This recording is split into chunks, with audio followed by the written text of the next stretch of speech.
If you have a teenager living under your roof right now, age 14 to 18, you are probably pushing them to get straight A's. Right, the perfect 4.0. Exactly. You want them to have the flawless extracurriculars, a clean transcript, and this perfect linear path to a stable job. But if you look at the latest 2026 hiring data from companies like McKinsey, that perfect student who has never actually stumbled. They're becoming a liability. Yeah, a massive workplace liability.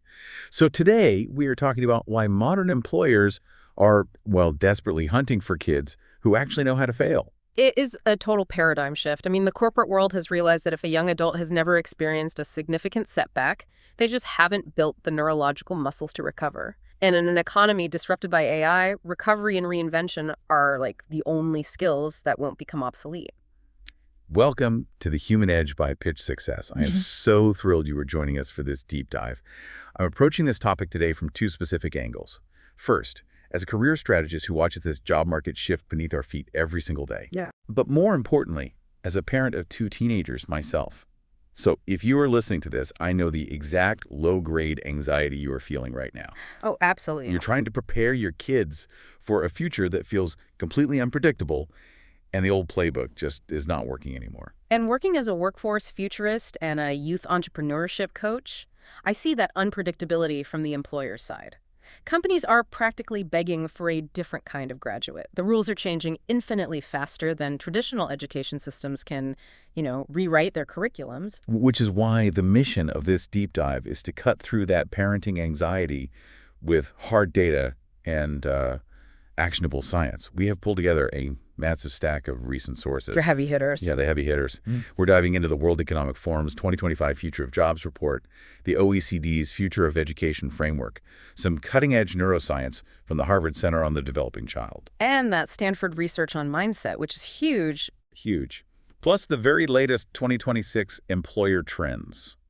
We are mining all of this to extract the ultimate meta skills for the AI era, which are adaptability and resilience. And we call them meta skills because they're the foundation that makes every other technical skill actually functional. Without adaptability, any coding language or, marketing strategy your teen learns today will literally expire in a few years. Right. And by the time we finish this deep dive, you will have more than just theory. You're going to walk away with a concrete weekly action plan, 3 daily habits, and actual conversation starters to help your teenager turn those everyday struggles into long-term career durability. Okay, let's unpack this. Let's do it. Before we get to the dinner table strategies, we really need to establish the economic reality our teens are stepping into. So let's look at that World Economic Forum data. Yeah, the WEF 2025 Future of Jobs report it's a massive wake-up call. They found that 39% of workers' core skills are expected to change entirely by 2030. 39%. Yeah, almost 40%. And let's put that timeline in perspective. That is exactly when your 14 to 18-year-old is going to be trying to establish their footing in the professional world. Wow. So the ability to continuously adapt isn't just a nice bonus trait for the bottom of a resume. It's quite literally a survival skill. Okay, wait. I need to push back on this a little bit. Because when people hear AI disruption or rapidly changing skills, the immediate assumption is that this only applies to Silicon Valley, right? Like software engineers, data scientists. Is this really going to affect a kid who wants to go into, say, agriculture or insurance? That is actually the most shocking part of the data. The WEF explicitly shows that the demand for resilience and agility is surging across non-tech sectors: agriculture, telecommunications, insurance, manufacturing. On traditional jobs. Exactly. These are massive sectors employing millions. The mechanism of change is everywhere now. An insurance adjuster in 2030 isn't just looking at photos of a car crash. They're collaborating with an AI that predicts liability based on localized weather data and sensor physics. Right, so the tools are totally different. The technical tools will change every 6 months. The only constant is the employee's ability to learn the new tool, discard the old one, and operate effectively in total ambiguity. Man, it makes me realize how fundamentally flawed our traditional parenting and schooling models are right now. We have been preparing our kids to play a fixed board game. Like Monopoly. Yes, like Monopoly. You learn the rules, you memorize the board, you buy the properties, you win. But the reality they're walking into is a video game where the rules, the gravity, and the objective change every single time they level up. So is the old way of schooling just completely obsolete then? Well, global institutions are finally acknowledging this disconnect. The OECD, the Organization for Economic Cooperation and Development, they released their 2030 framework, and they draw a hard line in the sand. What do they say? They explicitly contrast the traditional memorize and reproduce model with what's actually required now. Look, the industrial era needed rote memorization because information was scarce. Right, you had to actually know the facts. But the AI era has infinite information. What it lacks are dynamic problem solvers. So there is a global consensus that adaptability, creativity, and collaboration have to become the new core curriculum. Let's bring this back to that McKinsey hiring expansion I mentioned at the top, because this was the real aha moment for me. McKinsey recently stated they're explicitly hunting for young consultants who can learn and innovate alongside AI tools. Yes. And then the publication business, because highlighted this workplace trend report, they quoted Maria Jose Vastigi, the director of career services at ESCP Business School. And she noted that modern employers actively prefer graduates who combine analytical rigor with absolute agility. They want curious learners who have failed at something interesting and recovered. And let's examine why that is. Why would an elite firm prefer a candidate who failed over the candidate with the unblemished 4.0? Because the 4.0 just means you're good at the old game. Exactly. It means you know how to figure out exactly what the teacher wants, and you deliver it.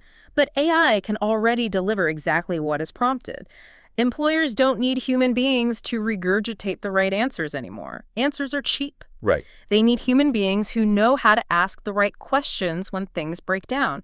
The student who failed a project, analyzed why it fell apart, and completely pivoted their approach, well, they've demonstrated the exact mechanism of innovation. But hold on, if employers are practically begging for agile learners who know how to fail, we have a massive human problem here.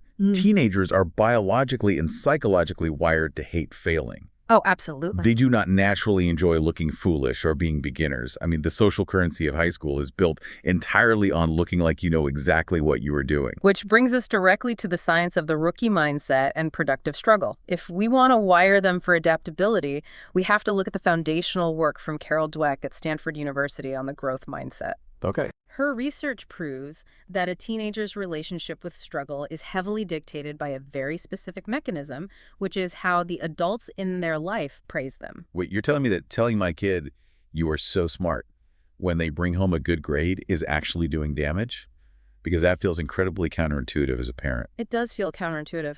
But let's look at how the teen brain processes that praise. If you praise innate talent, like, you are so naturally gifted at math, you're so smart, you are tying their identity to an effortless outcome. Oh, I see. So the moment that teenager hits a calculus problem they can't easily solve, their brain interprets that struggle as a direct threat to their identity.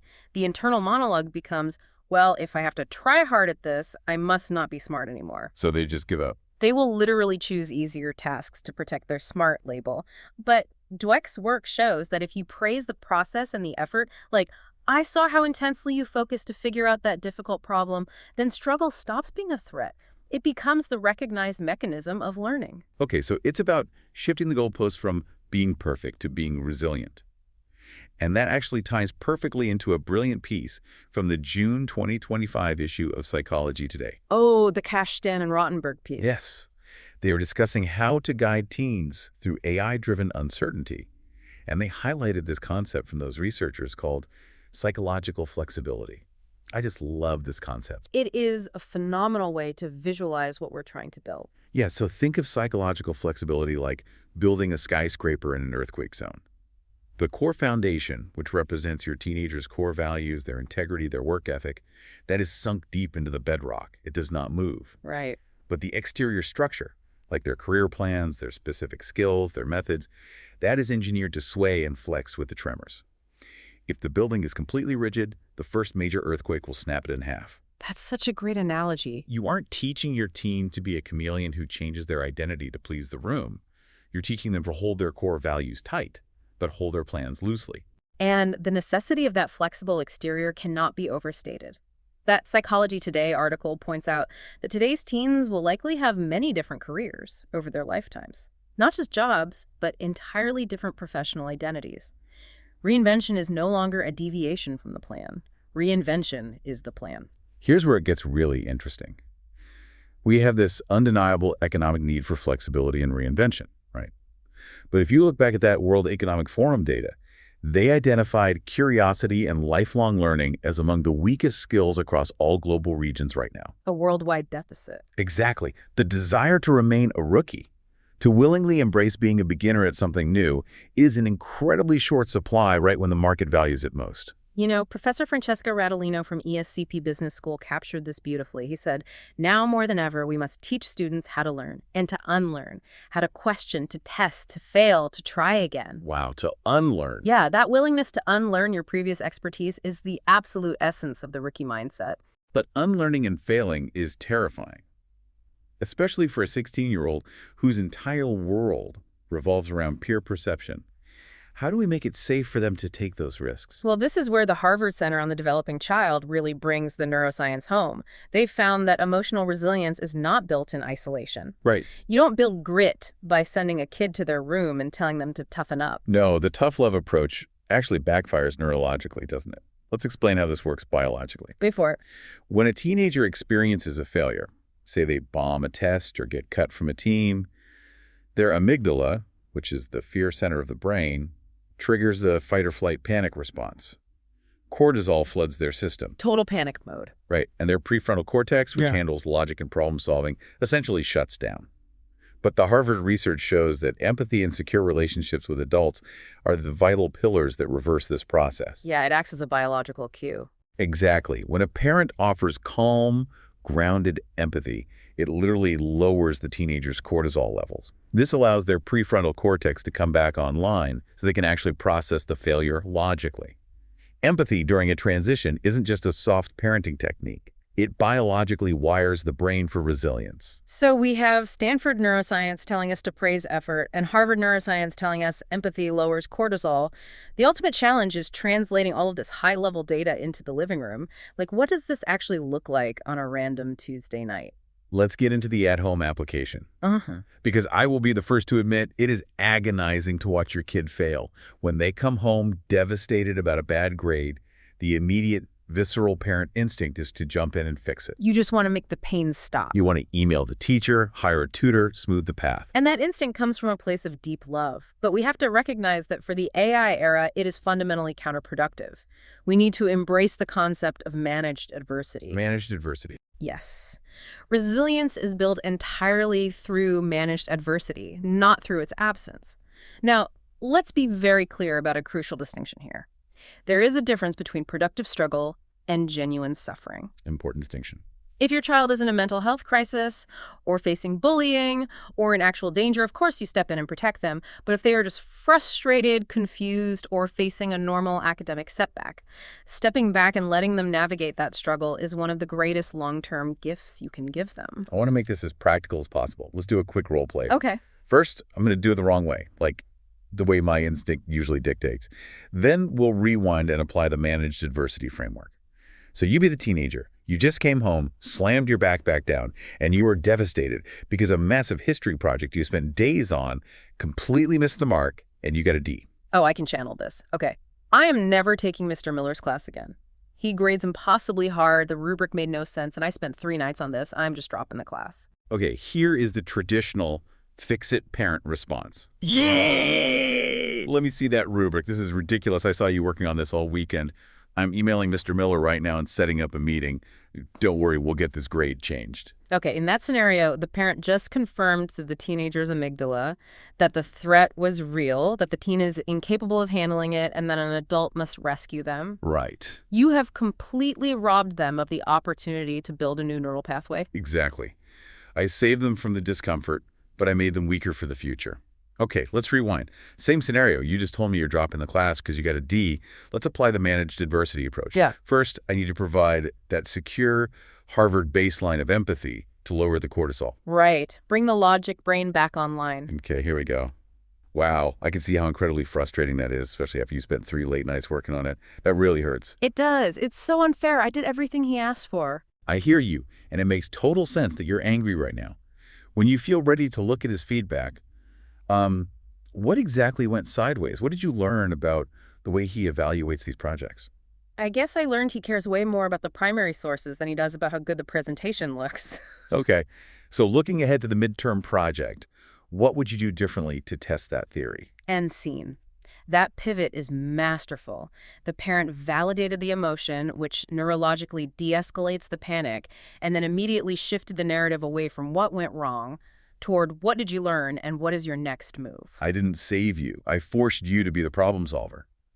Doing that repetitively over years is what makes adaptability feel natural by the time they hit the workforce. Absolutely. But, we also have to recognize that kids have a great hypocrisy radar. We can't just tell them to embrace failure. We have to model this behavior ourselves. We have to normalize nonlinear paths in our own lives. Yes. Children learn how to regulate their emotions by watching how the adults in their house cope with stress. If you come home from work and immediately catastrophize every minor inconvenience... Like a traffic jam ruins the whole night. Exactly. Or a bad meeting means your career is over. Your teenager is quietly taking notes on how adults handle adversity. It is so vital to model calm behavior out loud. If you're overwhelmed, narrate your process.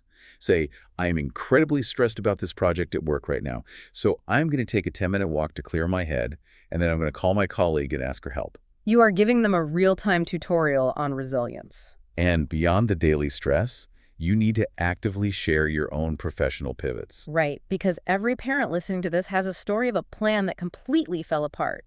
A job you were rejected from, a major you had to drop, a business venture that failed. Tell those stories at the dinner table. When you share your own non-linear journey, you demystify failure. You give your teenager permission to reinvent themselves without carrying a burden of shame. Okay, we promised a blueprint at the beginning of this deep dive, and it is time to deliver. We've traveled from global macroeconomics through the neuroscience of the teen brain right into your living room.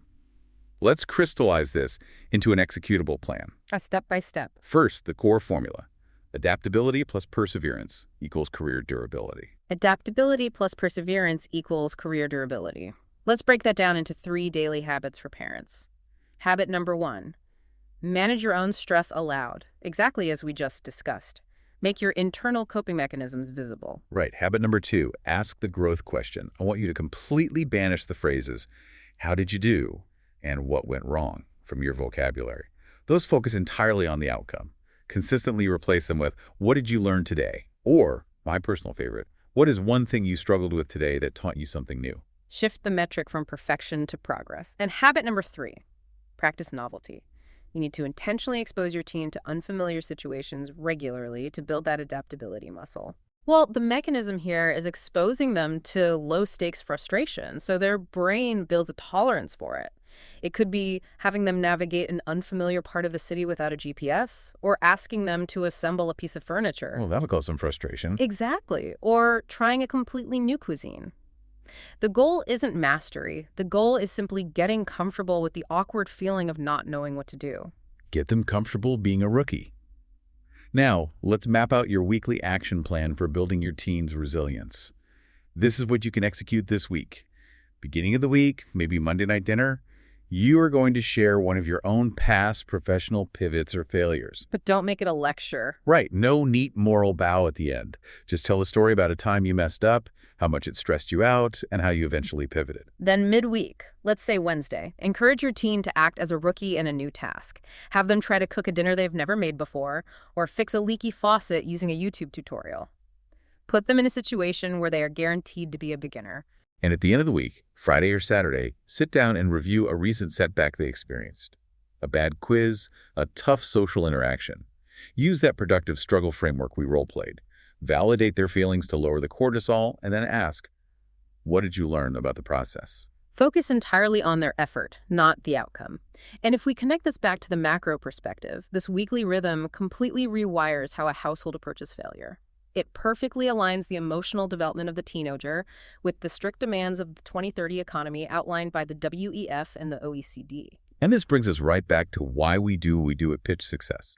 The entire Pitch Success Human Capabilities training model is built on this exact science. We know that real growth only happens at the edge of capability, in that zone of productive struggle. Yeah, the platform uses video challenges and practice interviews to create a literal safe space for that struggle. Students aren't just reading theory about adaptability, they are actively experiencing it in a low-stakes digital environment. When a teen uses the Pitch Success platform, they get immediate feedback loops. They try a challenge, review the feedback, and they have to try again. The platform's point system actually incentivizes effort and iteration over perfection.